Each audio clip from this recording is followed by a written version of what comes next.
ഞാൻ ആദ്യമായി കണ്ട് പരിചയപ്പെട്ട ഒരു ചലച്ചിത്ര നിരൂപകൻ ശ്രീ എം.എഫ്. തോമസ് മാഷാണ്. അദ്ദേഹം ഞാൻ കേരളകൗമുദിയിൽ 32 വർഷം മുമ്പ് കേരളകൗമുദിയിൽ തിരുവനന്തപുരത്ത് വരുമ്പോൾ അദ്ദേഹം അവിടെ ഒരു പതിവ് സന്ദർശകൻ എന്ന് വേണമെങ്കിൽ പറയാം. അങ്ങനെയാണ് ഞാൻ അദ്ദേഹത്തെ പരിചയപ്പെടുന്നത്. പിന്നീട് എൻ്റെ എല്ലാ ചലച്ചിത്ര സംശയങ്ങൾക്കും ഉത്തരം നൽകേണ്ട ഒരു ബാധ്യത തോമസ് മാഷിനെ. എന്ത് സംശയം ഉണ്ടെങ്കിലും ഞാൻ തോമസ് മാഷിനെ വിളിക്കും. അന്നേരം ഈ ലോക സിനിമയുടെ ഒരു ജാലകം അദ്ദേഹം തുറന്നു വെച്ചിട്ടുണ്ട്, പ്രേക്ഷകനിടയിലുള്ള ഒരു പാലം പോലെ. പക്ഷെ എന്റെ കൗതുകം തോമസ് മാഷിന് അടൂർ സാറുമായിട്ട് ഭയങ്കര അടുപ്പമാണ്. അടൂർ സാറിനെ കുറിച്ചുള്ള എഴുതിയിട്ടുണ്ട്. അടൂർ സാറ് പുതിയതായിട്ട് സിനിമ എടുക്കുന്നുണ്ടോ, അത്തരം വിവരം. അന്ന് എനിക്ക് അടൂർ സാറിനെ പരിചയമില്ല. അടൂർ സാറ് പുതിയ സിനിമ എടുക്കുന്നുണ്ടോ, ഇത്തരം വിവരങ്ങൾ എങ്ങനെങ്കിലും തോമസ് മാഷിൽ നിന്ന് കിട്ടുമോ എന്നായിരുന്നു. പക്ഷേ തോമസ് മാഷ് ഒന്നും വിട്ടു പറയത്തില്ല അത്തരം കാര്യങ്ങൾ.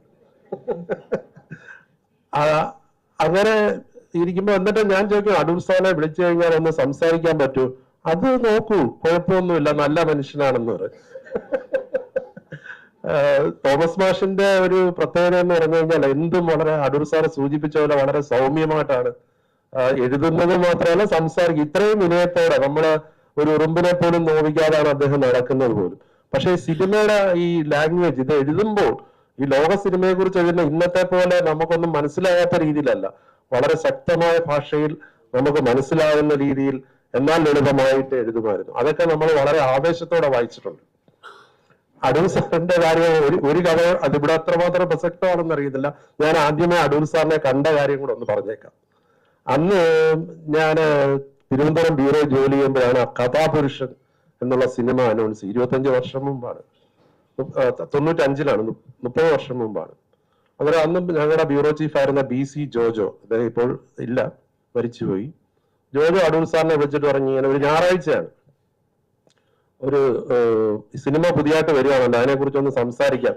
അന്നേരം ആരുണ്ട് എന്ന് ചോദിച്ചപ്പോ ഞാനൊരു നന്നായിട്ട് എഴുതുന്ന ഒരു പയ്യനെ വിടാമെന്നാ പറഞ്ഞത്. അന്നൊരു പയ്യനായിരുന്നെന്ന് തോന്നുന്നു. അങ്ങനെ ശങ്കരൻകുട്ടി എന്ന് പറയുന്നത് ഞങ്ങളുടെ ഫോട്ടോഗ്രാഫർ, അദ്ദേഹത്തെ കൂട്ടി ഞാൻ ഉച്ചയ്ക്ക് ഒരു 2:30 മണിക്കൂർ കൂടി ആക്കുളത്തെ സാറിന്റെ വസതിയിലെത്തി. അങ്ങനെ ശങ്കരൻകുട്ടിയെ സാറിന് നേരത്തെ അറിയാം, വളരെ ദീർഘകാലത്തെ പരിചയമുണ്ട്. അന്നേരം ഞാൻ അവിടെ ചെന്നിരുന്നു, സാറ് ഇരിക്കാനൊക്കെ പറഞ്ഞിരുന്നു. ഞാൻ പേനയും പേപ്പറും എടുത്ത് അന്നേരം ഇനി ചോദിച്ചു തുടങ്ങാം എന്നുള്ള രീതിയിൽ ചോദിക്കാൻ തുടങ്ങിയപ്പോൾ സാർ ചോദിച്ചു, ഇന്റർവ്യൂ ചെയ്യാനാണോ വന്നതെന്ന് ചോദിച്ചു. ഞാൻ പറഞ്ഞു, അതെ. ടേപ്പ് റെക്കോർഡർ ഇല്ലേ? ഞാൻ പറഞ്ഞു, ടേപ്പ് റെക്കോർഡർ എടുത്തില്ല. ഇല്ല. അന്നേരം പിന്നെ ഞാൻ എന്തെങ്കിലും പറയും, നിങ്ങളെ വായി തോന്നുന്ന എന്തെങ്കിലും എഴുതി വെക്കും. പിന്നെ അത് തിരുത്താൻ വേണ്ടി ഞാൻ പോകേണ്ടി വരും. അന്നേരം നമ്മളാകെ ധർമ്മസങ്കടത്തിലായി. അന്നേരം ശങ്കരൻകുട്ടി പറഞ്ഞു, കുഴപ്പമില്ലാതെ എഴുതുന്ന ഒരാളാണ് എന്ന് പറഞ്ഞു. അന്നേരം പറഞ്ഞു, അന്നേരം സാർ ഒരു കണ്ടീഷൻ വെച്ചു, ഒരു കാര്യം ചെയ്യാം, സംസാരിക്കാം, പക്ഷെ വായിച്ച് കേൾപ്പിച്ചിട്ടേ കൊടുക്കാവൂ. അത് ഞാൻ സമ്മതിച്ചു. അങ്ങനെ ഇന്റർവ്യൂ എല്ലാം കഴിഞ്ഞ് ഞാനന്ന് കൊല്ലത്തുനിന്ന് തിരുവനന്തപുരത്ത് ട്രെയിനിൽ പോയി വരുന്ന കാലമാണ്. അന്നേരം ഞാൻ ജോജോയോട് ഇങ്ങനെ ഒരു കാര്യം പറഞ്ഞിട്ടുണ്ട്. അന്നേരം ട്രെയിനിന്റെ സമയത്തുകൊണ്ട് ഞാൻ സാറിനെ വിളിക്കാൻ പറ്റിയില്ല. ഞാൻ കൊല്ലത്ത് പോയി അടുത്ത ദിവസം രാവിലെ ട്രെയിനിൽ വന്ന് കേരളകൗമുദി ഓഫീസിലെത്തി. അതിന്റെ റിസപ്ഷനിൽ ചെന്നപ്പോൾ റിസപ്ഷനിസ്റ്റ്, അവരുടെ പേര് ശ്രീരേഖയാണ്, ഇപ്പോഴും മറന്നിട്ടില്ല, അവർ പറഞ്ഞു, അടൂർ ഗോപാലകൃഷ്ണൻ സാർ വിളിച്ചിരുന്നു, 2 തവണ വിളിച്ചു, അടിയന്തരമായിട്ട് തിരിച്ചു വിളിക്കണം. ഞാൻ ആ പേടിച്ചു, ഇനി എന്തെങ്കിലും കുഴപ്പമാണോ? അങ്ങനെ ഞാൻ സാറിനെ വിളിച്ചു. സാറിന്റെ ആദ്യത്തെ ചോദ്യം, അനുസരണശീലം തീരെ ഇല്ല അല്ലേ? അന്നേരം ഞാൻ ചോദിച്ചാൽ പറഞ്ഞു, ഞാൻ നിങ്ങളോട് പറഞ്ഞതല്ലേ എന്നെ വിളിച്ച് ചോദിച്ചിട്ട് വേണം കൊടുക്കാൻ. ഞാൻ വരെ ഒന്ന് പ്ലേറ്റ് മാറ്റി നോക്കി. സാറെ വിളിച്ച് ചോദിച്ചില്ലേ? അത് ശരി, നിങ്ങൾ എന്നോട് ചോദിക്കാനോ വിളിച്ച് ചോദിച്ചില്ലേ? ഞാൻ പറഞ്ഞു, സാർ ഇങ്ങനെ ബ്യൂറോയിൽ പറഞ്ഞിരുന്നു, ജോജോ ആരെയും കൊണ്ട് വിളിപ്പിച്ചതാണെന്ന് കരുതി. എന്നിട്ട് ഞാൻ പിന്നെയും ചോദിച്ചു, എന്തെങ്കിലും കുഴപ്പമുണ്ടോ? ഒരു നിമിഷത്തെ നിശബ്ദതയ്ക്ക് ശേഷം സാറ് പറഞ്ഞു, കുഴപ്പമില്ല, നന്നായിരുന്നു എന്ന് പറഞ്ഞു. അതാണ് ജീവിതത്തിൽ കിട്ടിയ ഏറ്റവും വലിയ അംഗീകാരം. അതിനുശേഷം സാറ് എന്റെ ജീവിതത്തിന്റെ തന്നെ ഒരു ഭാഗമായി മാറി.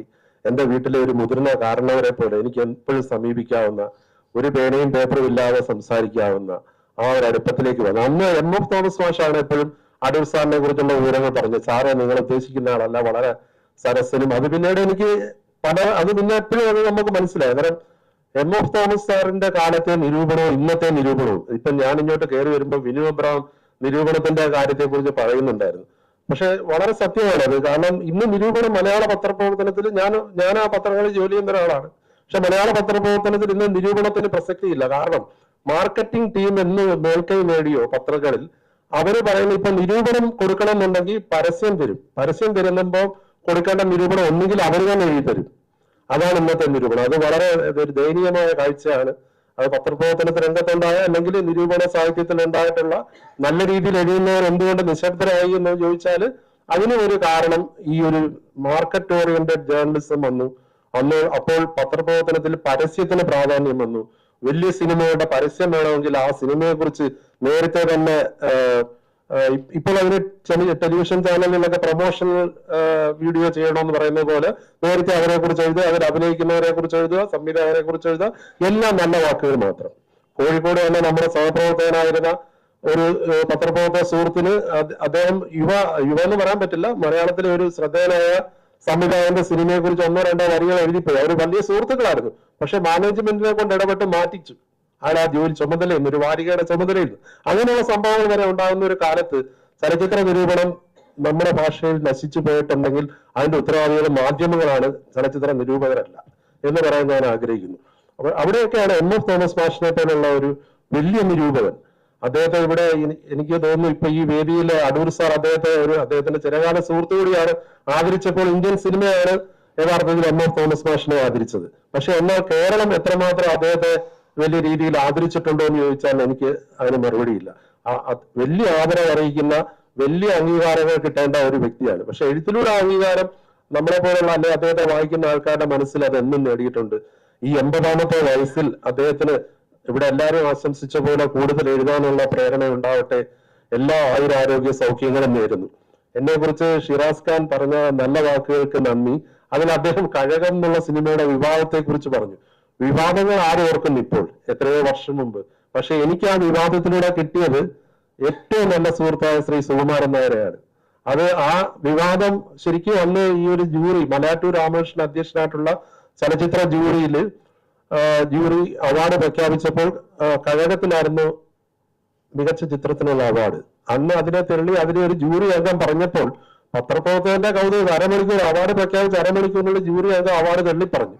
അന്നേരം അത് വാർത്തയാക്കി. പക്ഷെ വാർത്തയ്ക്ക് ശേഷം ഉണ്ടായ വിവാദങ്ങൾ അത് നമ്മുടെ കൈ പോലും നിൽക്കുന്നതായിരുന്നില്ല. പക്ഷെ അതിലൂടെ എനിക്ക് സുകുമാരൻ നായരെ പോലെ ഒരു വലിയ സംവിധായകന്റെ ഒരു ദീർഘകാല സൗഹൃദത്തിലേക്കാവും ആ വിവാദം അതിന് വഴിതെളിച്ചു.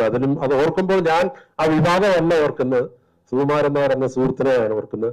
ഇവിടെ ഈ വേദിയിൽ വേണുചേട്ടനുണ്ട്. അങ്ങനെ നമുക്ക് ഏറ്റവും വേണ്ടപ്പെട്ട ആൾക്കാരെ ഒത്തുചേർന്ന് തോമസ് മാഷിനെ ആദരിക്കുന്ന കാണാൻ കഴിഞ്ഞാൽ വലിയ സന്തോഷമുണ്ട്. കൂടുതൽ അംഗീകാരങ്ങൾ ഈ പ്രായത്തിലും അദ്ദേഹത്തെ ഇനിയും കേരളം കൂടുതൽ ആദരിക്കേണ്ടതുണ്ടെന്ന് വിശ്വസിക്കുന്നു. എല്ലാ ആശംസകളും, പ്രത്യേകിച്ച് കേരള കോടതിയുടെ ആശംസകളും ഞാൻ ഈ വേളയിൽ അറിയിക്കുന്നു.